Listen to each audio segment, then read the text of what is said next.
The Tree Who Dreamed of the Sea. Chapter 2. The Messenger. Years passed, years during which Leafy's trunk lengthened and thickened. His leafy crown spread and flourished, and his roots dug deeper into the earth to support his shrunken limbs. Finally, one day he realized, growing is no solution. Now that I'm getting into my full growth, I'm just getting more and more stuck here. However, just when he was thinking these depressing thoughts, he heard a voice coming from downstream. "Where is this tree called Leafy?" Leafy heard the voice long before he saw the strange, beautiful creature swimming powerfully upstream against the rushing river. "Leafy, that's me." By this time, the tireless swimmer was in the shadow of Leafy's bows, and he did the most amazing thing Leafy had ever seen. He stood on his tail, clean out of the water, and bowed. Then, in a flash, he dove beneath the river's surface, and when he re-emerged, it was to Leafy's even greater astonishment, for the dolphin came flying out of the river, high into the air, saying, "Pleased to meet you, Leafy. Glad I found you." Then he was gone beneath the surface again before his head emerged, and he added, "She's waiting for you." "What?" cried Leafy. "The sea. She sent me," said the dolphin. "Ask him what's keeping him," she told me. "Tell him he shouldn't make promises and not keep them." "You mean the sea? The vast sea thinks of me?" "Well, she remembers your promise. The problem with promises, Leafy, is that the one who makes a promise sometimes forgets, but the one to whom the promise was made never forgets." "Well, the river told her then," said Leafy. "Good old river." "So, Leafy, do you think I've got all day here to swim in this rushing water? I want to get back to the sea where there's no current like this one. So what's your answer? I've made a long, long swim to get it. What shall I tell the sea?" "Tell her I'm stuck," said Leafy. "It's my roots. I thought if I just grew big enough, but that's made it worse. My roots go so deep into the ground. I want so much to keep my promise, but I just can't."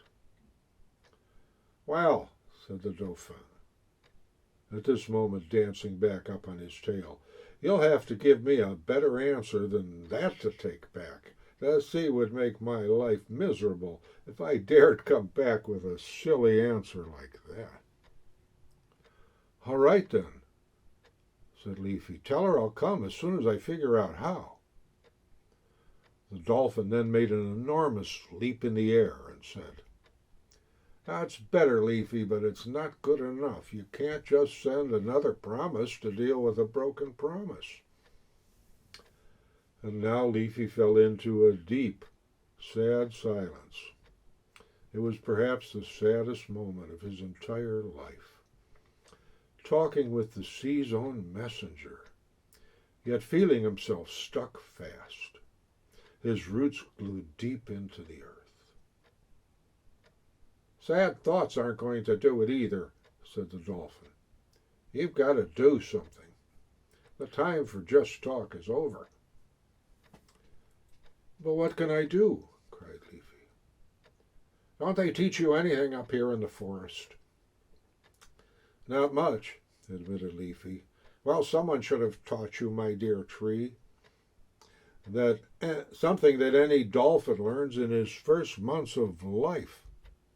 If you can't do something all by yourself, get help. Ask for help." "Ask? Ask who?" "Oh, why, your friends, of course. Friends are always willing to help if you ask them nicely." So don't be so terribly proud, Leafy. That's why you're stuck. Get some help. But I don't have any friends, murmured Leafy, except the sea. Well, she won't be your friend for long if you don't keep that promise. Goodbye, Leafy. I'm just about worn out from fighting this river. What power he has. But wait, what are you going to tell her? Cried Leafy. Wait, please. The dolphin had stretched out on his back on the surface of the water, and the river rapidly began to carry him away. Don't worry, I'll tell her the truth, the dolphin called back, that you were stuck, but with that little lesson I gave you, you'll have found the solution even before I get back to the sea. See you soon, Leafy, called the dolphin. And then he cried, whee! But in the next second, the river had carried him around the bend and out of sight. End of Chapter 2. The Tree Who Dreamed of the Sea.